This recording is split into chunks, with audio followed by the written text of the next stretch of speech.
Assalamu alaikum. Bismillahirrahmanirrahim. Welcome to the lecture number 24. In the previous lecture, we have done one miracle of heat transfer and started the HVAC section. We also learned which factors affect, which parameter affect the human comfort level. So just move on. First of all, the comfort requirement that are typically impacted by the HVAC system includes these space conditions like temperature, humidity, fresh air, cleanliness of air movement.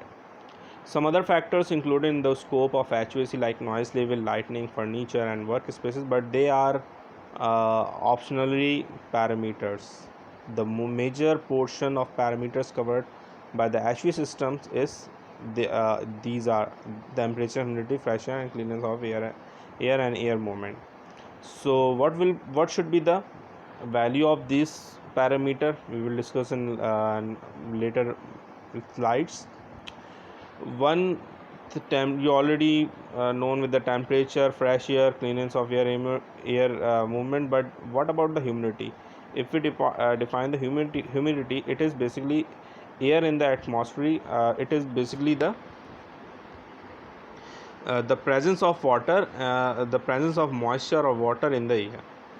By definition, it is simply air in the atmosphere normally contains some water, vapor, moisture, and it is referred to atmospheric air. The amount of moisture in the air expressed in the percentage of the maximum amount of the moisture that air can hold at given temperature. And it is the ratio by this is the basic definition. And if we talking about the by taking the relative humidity with the formula, it is the ratio of amount of the moisture that air holds, mv, and the maximum amount of the moisture that air can hold at the same temperature, mg. So it is defined by the phi, that mv over mg. Yes, this mv is amount of moisture air can hold. Like if we are let for example we have a temperature of 25 degrees centigrade, and if we calculate the moisture, if we condense all the moisture in the air, we can calculate the mass of the moisture. It will be like 20 milligram.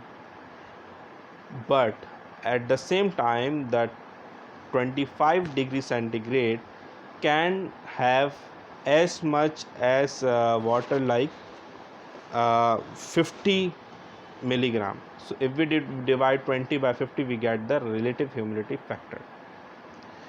Okay, it can also be easily explained from this graph. You will learn this psychometric chart later.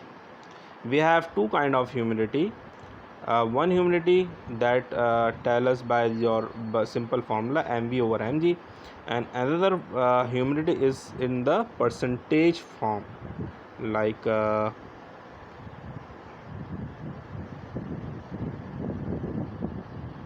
this is actual humidity, this is relative humidity. You see that relative humidity, the relative humidity means that how much the air can hold the moisture level. Like from this graph, I just take the temperature 25. Okay, so if we see that we have a 25 degree centigrade, and we have two kind of temperature basically. One is the dryable temperature. Dryable temperature is something like the normal temperature. You have seen the thermometer. In the thermometer you have seen that bulb, mercury bulb or alcohol bulb. Okay, if we take the values of from the thermometer, it is said to be dryable temperature, because direct air is contact with the that bulb. If we place that bulb with some cotton which is filled with liquid, then it is a wet bulb temperature. So between the two different value of the temperature, we get the relative humidity. Let's I just show you wet bulb and dry bulb with the picture. Yes, you see that this is thermometer. The temperature is taking with the dryable temperature is higher, and if we place some cotton that is wet, that is dipped with water, and put place on the thermometer, the value of the it gives the lower temperature. And why it gives the lower temperature? Due to the evaporation. The amount of water evaporate from this cotton, it basically extract heat. So due to the extraction of heat, it gives the lower temperature value. And by this phenomena you can see that it is also telling us the humidity. If the more amount of water is released from this cotton liquid wet cotton, means that we have a lower humidity, so the evaporation will have a very have high rate. And if we have a higher humidity, lesser amount of air will be evaporate in the air. So by differentiating these two temperatures, the idea of humidity. Okay, get my point. By simple two different temperature, you can get the ability of air, that how much air this at the particular temperature, how much the air can be evaporate. Okay, this is the capacity of air to evaporate. Now let's see this capacity with this chart. Like I've told that, let's suppose we just take the temperature of 25 degrees centigrade, the dry bulb gives 25 degrees centigrade, and the give 10 degrees centigrade. So if we take these two temperature, this the 25 degree is giving the straight point, and 10 degree wet bulb giving the slant line. If we make contact with these two lines like this, if we compare these 10 degree wet bulb, these value are the wet bulb temperature and these value are the dry bulb temperature. So if we compare two different temperature, dry bulb and wet bulb, we just coincide by these two simple lines and get the relative humidity of air. Like these are the lines of relative humidity, so it is even below than 10%. So means that if you have a dry bulb 25 and well bulb 10, so it means that it gives the in the air we have a 9% of relative humidity. What? 9%. But now in Karachi, the Karachi is related to situated in the sea, in the sea, around the sea, so we have a very high relative humidity. Like you can easily Google today weather, you can also get the value of humidity. Like it gives the value like 85%, 75%, 70%. So if we have a, let's suppose we have a temperature 25 and we have a relative humidity of 70%, means that it coincide here. Okay, you see that 25 is going over here and we coincide with the 70% relative humidity. It means if we place the wet bulb, it gives the wet bulb temperature around not 25 but somewhat like 23. 25 is, if here is sorry, 21. Okay, if we have a 70% of relative humidity, the wet bulb temperature give 21 degree centigrade and dry bulb give 25. So by these two different temperature, we get the idea of, we can from this table we can calculate the relative humidity of air, means that how much air can hold the water. Okay, so and assume the condition, if we have common temperature, like if we calculate the wet bulb temperature also giving 20 degree centigrade and the dry bulb temperature 20 degree centigrade, so if we pointed these two value, it give what? 100% humidity. 100% humidity means the water is not evaporated from the wet bulb thermometer on the from the wet cotton, means that air has no capacity to evaporate air. So that is basically mg, the amount of water that can hold with the that air can hold at the same temperature. This is mg basically. And mv is what? The amount of moisture that is presently in the air. If we divide these two values, we get the value in terms of percentage, like 0.6, 0.7, 0.8. And from the physical, calculating the amount of moisture is very difficult.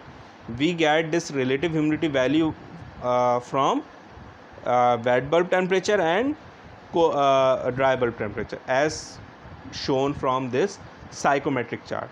I hope you understand, or you can easily calculate the relative humidity around your room environment, around your surrounding, by these two different wet bulb and dry bulb temperature. And by contacting these two temperature with psychometric chart, you get the relative humidity value. Now all these factors are known, just humidity is not known. So I just make a complete description of humidity and how we can calculate the humidity. I also tell you how can we calculated this relative humidity by this formula, as well as by simple taking two different temperature values, dry bulb and wet bulb temperature. So now we have to study what should be the values that give give person a comfortable surrounding, comfortable effect.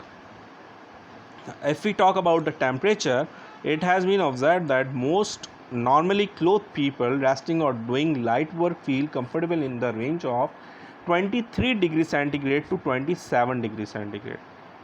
That's why we just kept our thermostat value of the air condition between 23 to 26, 27. It depends upon the up to the activity level of a person.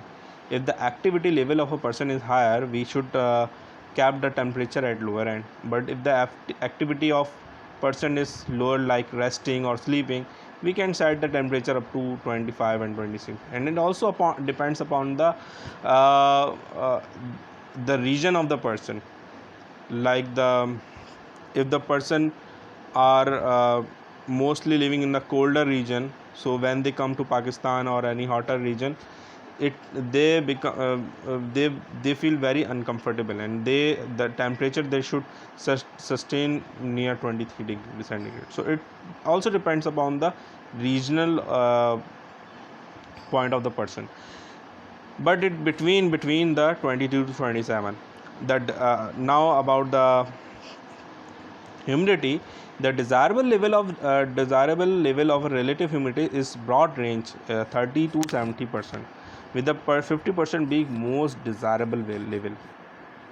So if we have a humidity more than 70 degrees centigrade, the sweat of our body, it do not evaporate very quickly, and it give very cheap effect to our skin, and we are not feeling very comfortable.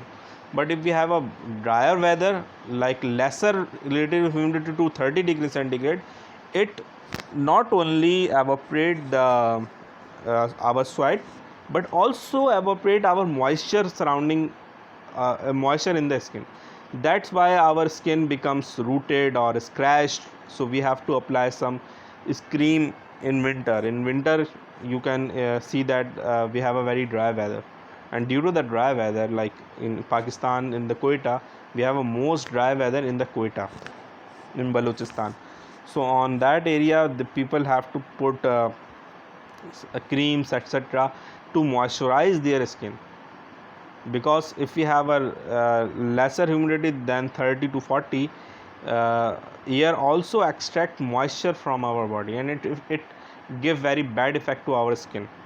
Anyway, so we also do not feel very comfortable. So the value of relative humidity should not goes below 30 degrees centigrade. The air velocity should be kept below 90 meter per minute, like 30 feet per minute in the winter, and 50 feet per minute in summer, to minimize the discomfort by the draft. Okay, so in summer you can see that we open the fans, and we have a very we have a wind, we have a air velocity surrounding our body, and it also give a comfortable level.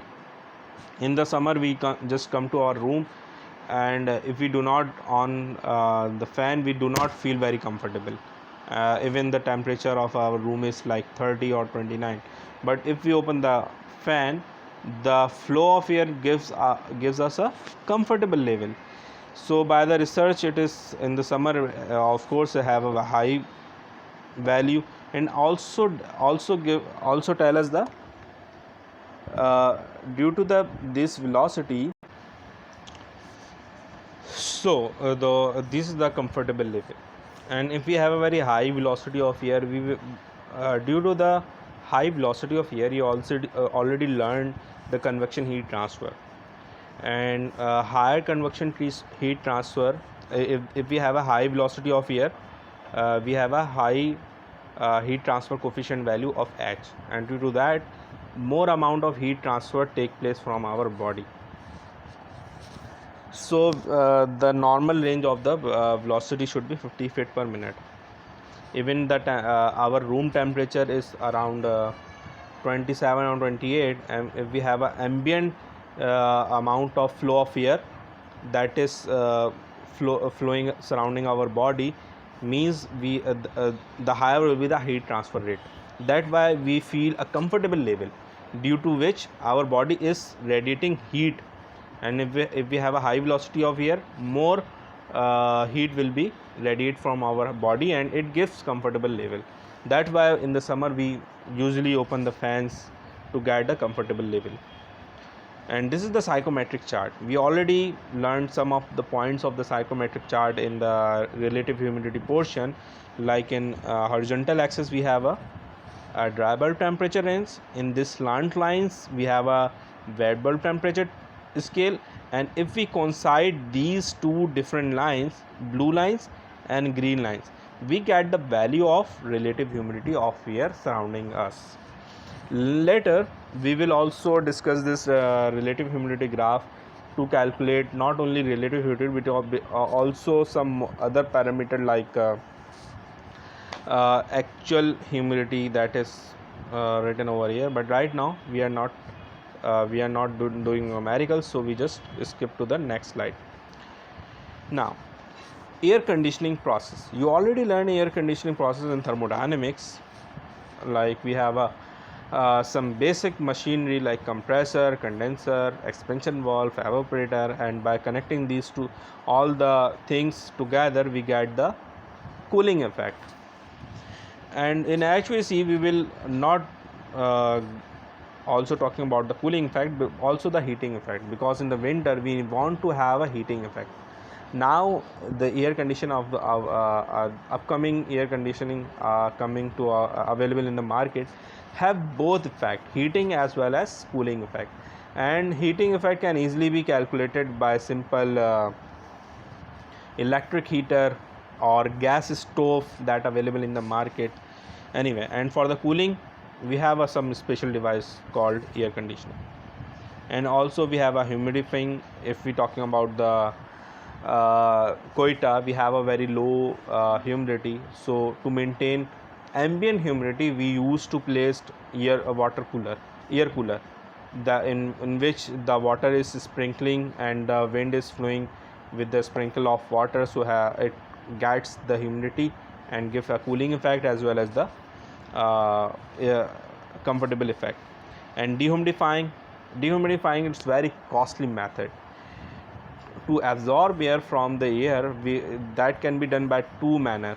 Later I will tell you how we can calculate how can we form the dehumidification, like making temperature below the dew point so it condense the air from the air. One method is that, and another method is that we have some special material called silica gel. You can also see that in tablets, special bags placed in the tablet. That bag consists of a silica gel, and silica gel have a capability to absorb moisture in the surrounding air.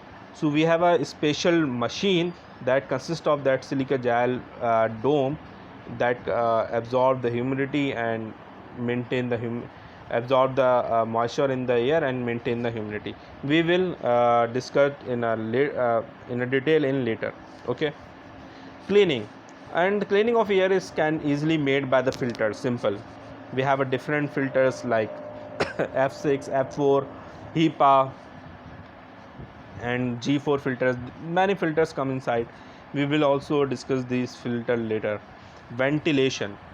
Ventilation means that we have to we have to take air from outside of the building, because if for an example 20% inside the room, and it is air conditioned and all the walls and the windows are closed, so human are exhaling the carbon dioxide, and after some time all the air is accumulated with the carbon dioxide, so there will be no oxygen or fresh air. So to to get a fresh air, we have to take some air from outside that have ambient oxygen.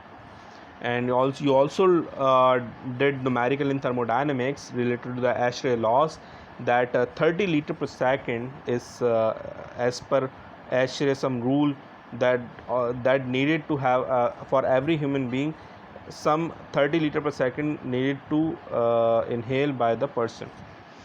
So this is the ventilation. Air movement, we already learned the air movement of a building having a velocity and different speed, like process of circulating mixing air through conditioned space of the building in the building for the purpose of achieving proper ventilation and facilitation of thermal energy transfer. Okay, now all these parameter have a very I just get very good uh, animation in YouTube, so I just attach over here and I explain you in the later. The modern commercial or office building consists of many sophisticated systems. These systems include foundation and support structures, electrical and lighting, and plumbing and fixtures. Another major part of any building that is often taken for granted by its inhabitants is the HVAC system. HVAC stands for heating, ventilation, and air conditioning. In this unit, we will identify the purpose and goals of the HVAC system, describe basic HVAC parts, and describe how these parts work together. Air quality is an essential consideration in maintaining the productivity, comfort, and health of the occupants and should not be trivialized. If air quality and temperature are not maintained, occupant comfort in the workplace can suffer, directly affecting productivity and morale. The goals of an HVAC system. When examining the design of an HVAC system, we must remember the various roles that the HVAC system plays.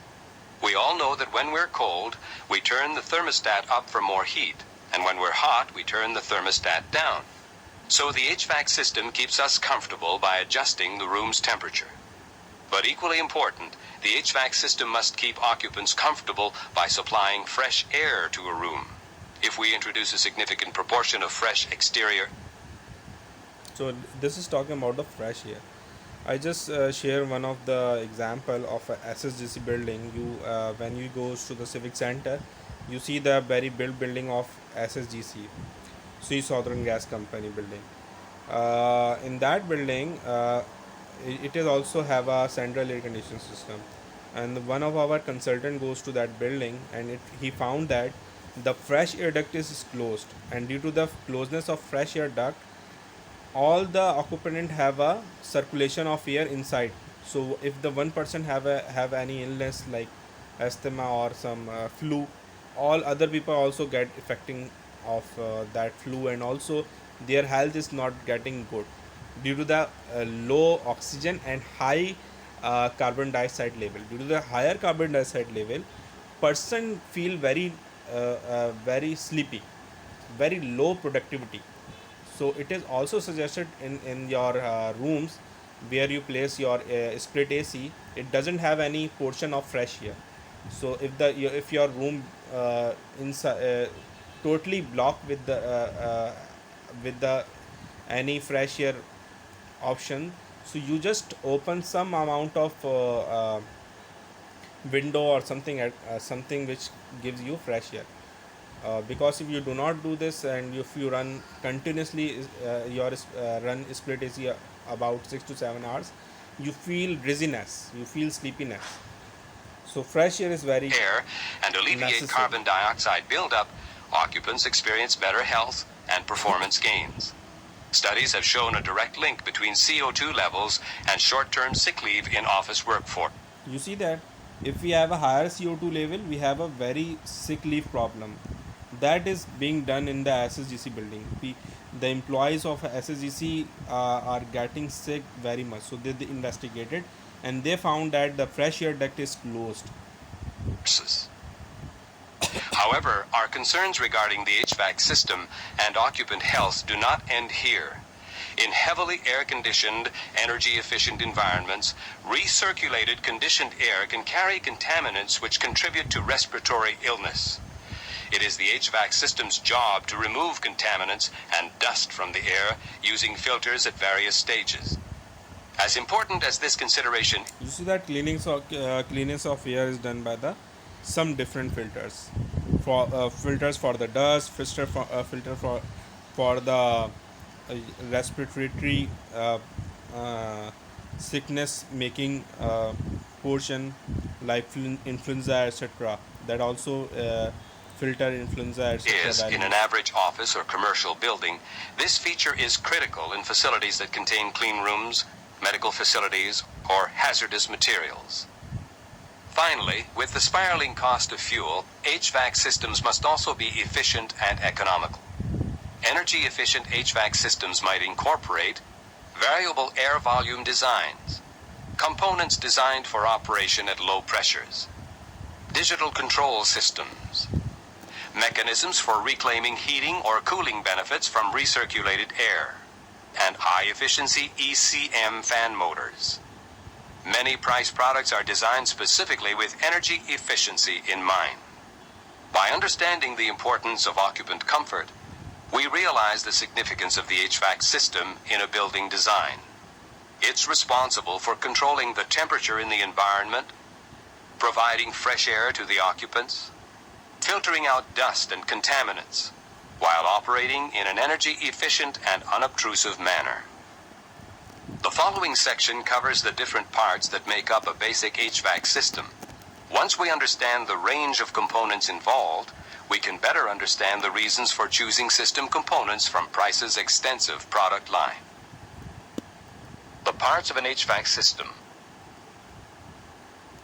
The HVAC system installed in a commercial or office space differs greatly from the heating and cooling system that you might be familiar with in your house.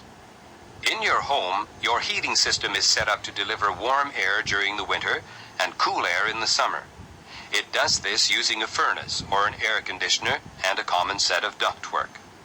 When your thermostat detects that your home is too cold, it sends signals to the furnace, which then delivers warm air simultaneously to all parts of your house. Note that it is typical to have only one thermostat, and it does not account for temperature variation in any other rooms. Likewise, in the summer, your thermostat will detect when your home has become uncomfortably warm, and it will signal your central air conditioning system to deliver cool air simultaneously to all parts of your house. Again, note that your thermostat is measuring the temperature in only one room.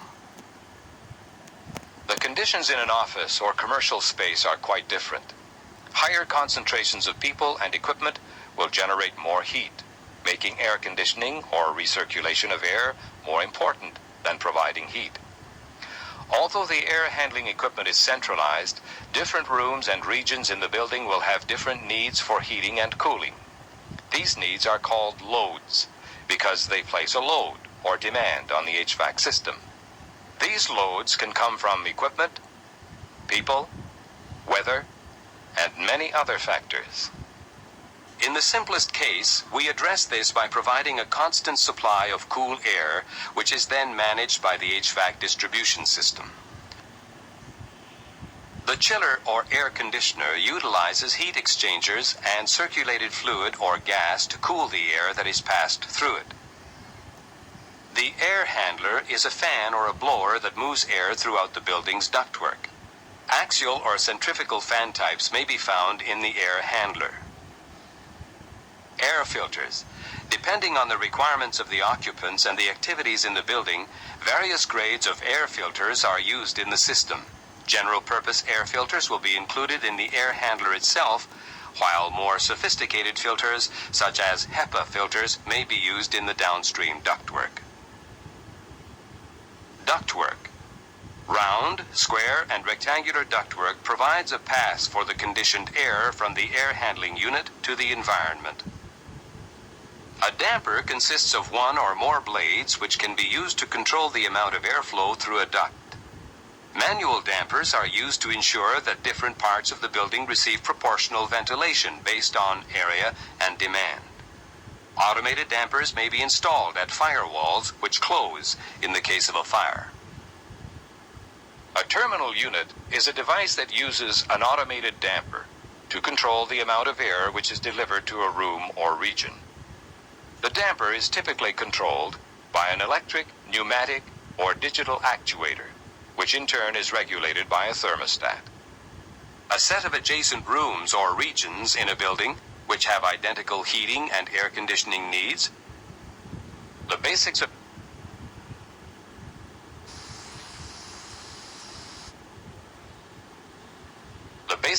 same thermostat system as the terminal unit. Various types of linings are available to dampen noise within a duct. A short length of line ductwork, called an attenuator, is often installed following the terminal unit to dampen discharge noise. Ultimately, the test of an HVAC system lies in its ability to deliver conditioned air to the occupant. Air from the ductwork enters the occupied space through grills, registers, or diffusers, often called GRDs. The term grill is commonly applied to any air outlet or intake that consists of a square or rectangular face and neck, and whose facial appearance is made up of louvers, which may be used to deflect the air. A register is a grill that has one or more adjustable blades or dampers that control the amount of air that flows through.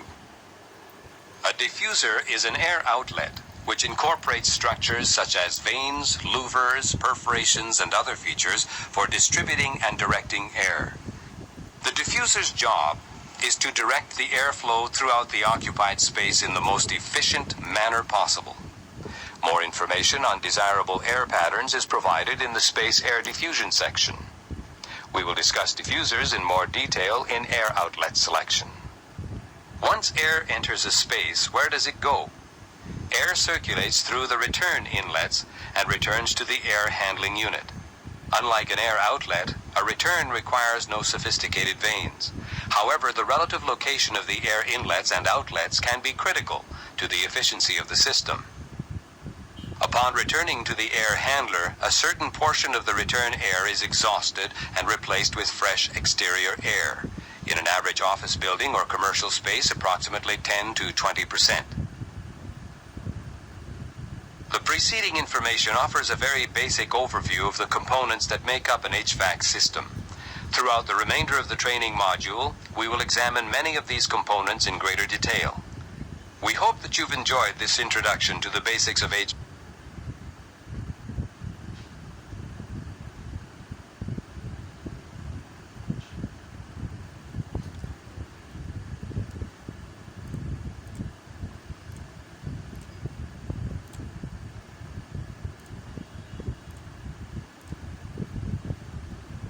Yes, so you see that the commercial building consists of major four portion. One is the return air grill, and from the return air, the air is some reject to the atmosphere, and in that place fresh air will take place.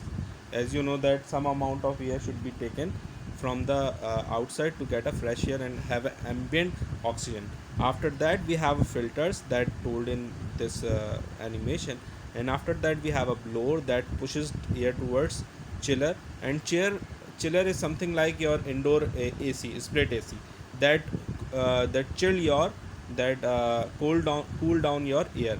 And after cooling down of air, these the cold air is distributed by these ducts, and these ducts can be have a different shape, size, etc.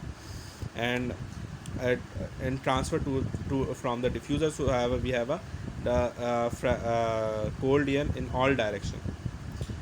So in this video just give the basic constituent of HVAC system, like returned air, filters, blow air handling unit, chiller, and to run the chiller we have a different kind of a chiller system, like air cooled chiller, water cooled chiller, package unit.